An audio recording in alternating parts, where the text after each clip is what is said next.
Hi everyone, welcome to this getting started tutorial about the Blazor stock charts of Syncfusion.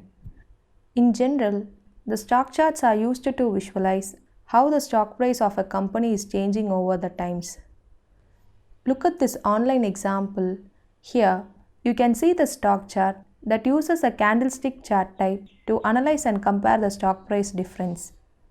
You can also notice the chart showing a vertical crosshair line that displays axis value at the bottom. Also, you can select a particular range area by choosing the range selector, and you can even select a range within the specified periods using period selector.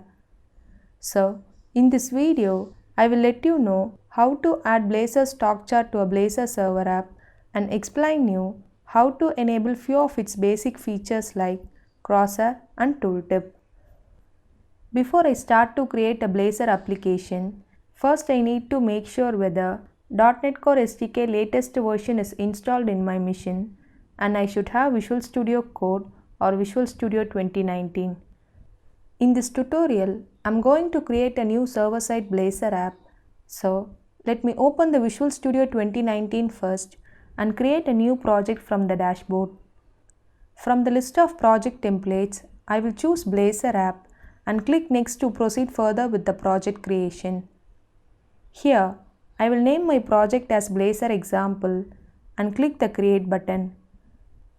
Next, I will choose this Blazor server app option and click this create button finally to complete the project creation.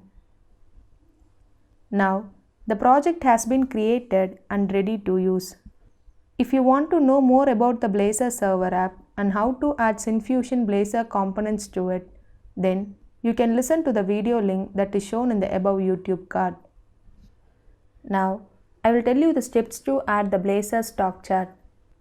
To start using the Syncfusion Blazor stock chart, first I need to install the Syncfusion Blazor NuGet package into my application.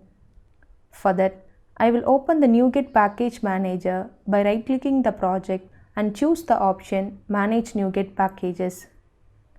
Then, I will search for Syncfusion Blazor in the Browse tab and install it into my project.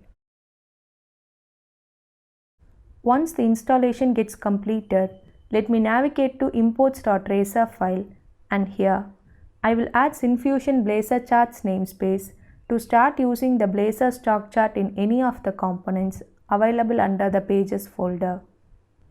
Next, I will open the startup.cs file, and here I will add Syncfusion Blazor namespace. Then, I will register the Syncfusion Blazor service by calling a method add Syncfusion Blazor within the configure services method. Also, I should register the valid license key into my application.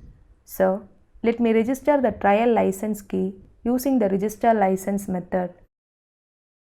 The next important thing is I need to define the CSS for stock chart component. Therefore, let me navigate to host.cshtml file under the pages folder to refer the CSS file from the installed Syncfusion Blazor package. Now, everything is configured, so let me start to add the Blazor stock chart. For that, I need to open the index.razor component, and here I will include the tag SF stock chart. Now, I will add the series collection to the stock chart. For that, I will define stock chart series collection tag, which is of type array and can contain n number of stock chart series definitions inside it. Here, I have planned to add a single candle series chart. So, inside the stock chart series collection, let me define a single stock chart series tag with the property type. For this type property, I will set the chart series type as candle to render the candle series chart. Now, let me start to populate the data to this candle chart. So, I will add the @code directive, and within this @code directive, I will define a model class stock data with 6 fields, namely date, open, high, low, close, and volume, as I am going to populate the financial data or stock price data to the chart. Then, I will create a list stock details of type stock data and assigned the appropriate values to the defined data source fields. Now, I need to assign this object stock details to the data source property, and then I will map the data source fields date to xname property, high to high property, low to low property, open to open property, close to close property, and volume to volume property of the chart series. Next, let me save and run my application. So here, you can view the candle series chart. In this candle series chart, you can see some rectangles are filled and some are left unfilled, as the closing price and opening price will be varying based on time period. Now, I am going to show you how to set the title for chart. To set title for stock chart, I need to define the property title and set the appropriate value as stock price analysis within the Blazor stock chart code. So here, you can see the Blazor candle series chart displaying the main title as stock price analysis. Next, let me proceed to show you how to enable vertical crosshair line to display the axis values. To add a crosshair line, first I need to define the stock chart crosshair settings tag inside the Blazor stock chart code. Then I will define the property enable and set its value as true to display the vertical and horizontal crosshair lines in the chart. Also, I need to enable the crosshair tooltip to show the axis values. So, let me define stock chart primary x-axis and stock chart primary y-axis tag and set its enable property as true within the stock chart axis crosshair tooltip tag. Look at the candle series chart output showing a vertical crosshair line displaying the x-axis and y-axis values along with the data points. Suppose if I would like to show more information about the data points, then I need to enable the tooltip property. To show the tooltip on chart, I will define stock chart tooltip settings tag and set its enable property as true. And now you can see the chart output where the tooltip is shown for every data point to display additional information about the data points of the chart. Here, by default, the range selector is enabled in stock chart so that you can select and see more clearly a particular range of data points alone from a large collection of data. Suppose if I would like to hide this range selector, then I need to set enable selector property as false inside the Blazor stock chart code. See the chart output now. The range selector option is hidden. By default, you can also see here some of the period selector options are shown to select and view the data points of a particular time period from a huge collection of data.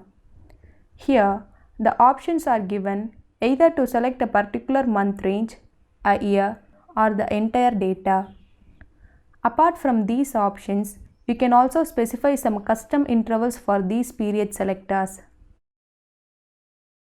To add custom period selector options, first I need to define stock chart periods tag which can accept n number of stock chart period definitions inside it.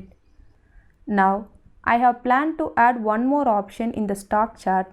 So, let me define a single stock chart period tag within the stock chart periods tag. Here, the Synfusion Blazor stock chart comes with 9 range interval types like auto, years, months, hours, days, and so on. From these available types, I am going to choose hours. Therefore, I will define the property interval type and set its value as hours. Then, I will set the interval value as 12 to specify the interval count. Also, I need to define the property text and set its value as 12h to add it as a display text over the option. So now, you can see the stock chart where the custom range option 12 hours is added to the period selector array. Also, if you want to disable or hide these period selector options, Then you need to set the enable period selector property as false. Now let me make a quick summary of what we have seen so far. We have seen how to create a Blazor project using Visual Studio 2019 and added a Syncfusion Blazor stock chart component in the server-side application. Also, we have seen how to render candle series chart with basic features like crosshair and tooltip. Finally, we have seen how to disable the range selector as well as how to add custom period selectors to the stock chart. If you would like to see the working of this example, you can download it from the GitHub link which I have shared in the description part below. You can also grab your chance of getting a free license key to use our complete Blazor products if you fit into our community license guidelines. So, check the link given in the description part to know if you are eligible for using our community license. Also, if you find this video as useful, don't forget to click the like button and subscribe to our channel to watch more videos like this. Thanks for watching this video.